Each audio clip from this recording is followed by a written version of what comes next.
RFM News for our sponsor, Tile Warehouse Warners Bay. Open 7 days for your convenience. It's 2 o'clock. Good afternoon. I'm Jorja COwan with 2NURFM Hunter News. In breaking news, potentially hazardous substances were mailed to Paterson MP Bob Baldwin's electorate office in Raymond Terrace. The package was received around 9:30 this morning. However, police have investigated the matter and have concluded the package wasn't directed to Mr Baldwin.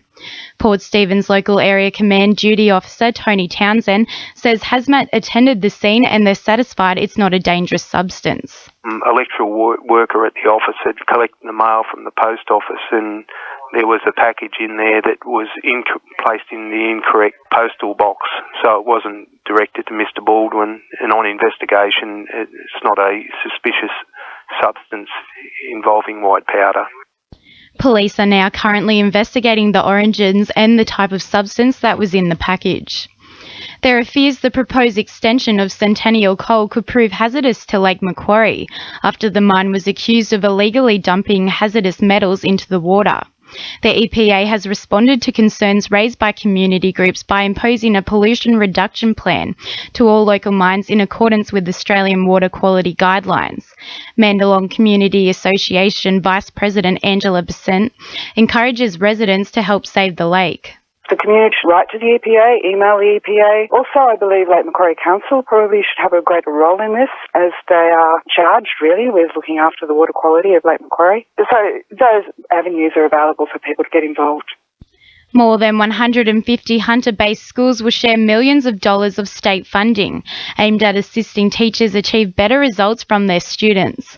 The move honours a pre-election promise by the state government, with Premier Mike Baird saying the $224 million spent statewide will provide better skilled teachers.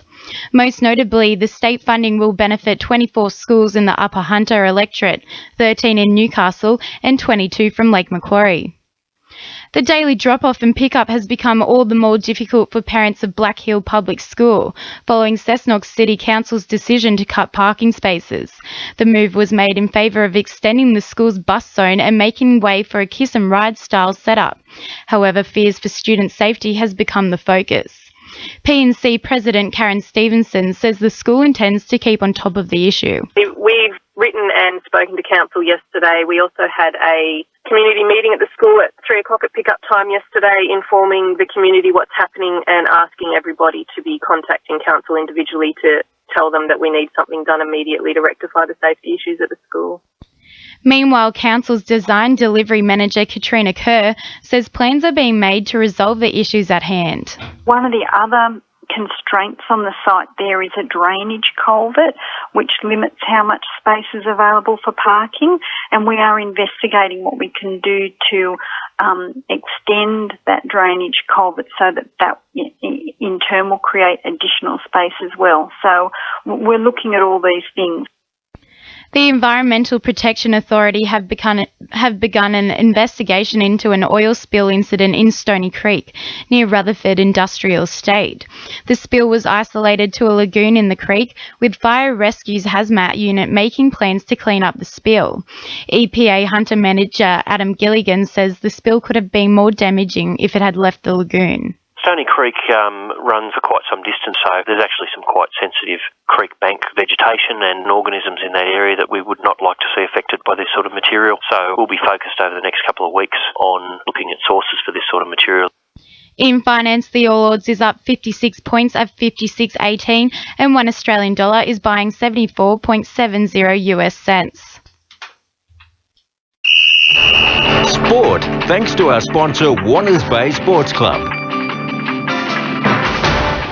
Knights coach Rick Stone says fans will see more heart from the team when they take on the Titans on Saturday. Newcastle risk taking out the wooden spoon this season unless they can start stringing together some wins. Rick Stone says despite coming last in the NRL, the Knights can beat the top sides if they improve their defence and cut their error rate. There's not a big difference, and every team's going to come, and you need to show respect for every team, and you need to beat your best every week if you're going to win. Meanwhile, the Knights will be boosted by the return of Beau Scott from a 1-week suspension.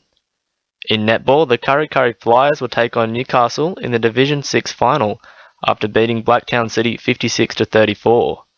And Maitland-raised AFL player Isaac Heaney has pressed his claim for reselection in the Sydney Swans first grade side after a dominant performance against Brisbane in the reserve grade competition. He'd been sidelined for almost 2 months with a knee injury. That's Sport, I'm Reece Wicks. 2NURFM News Time is 2:05.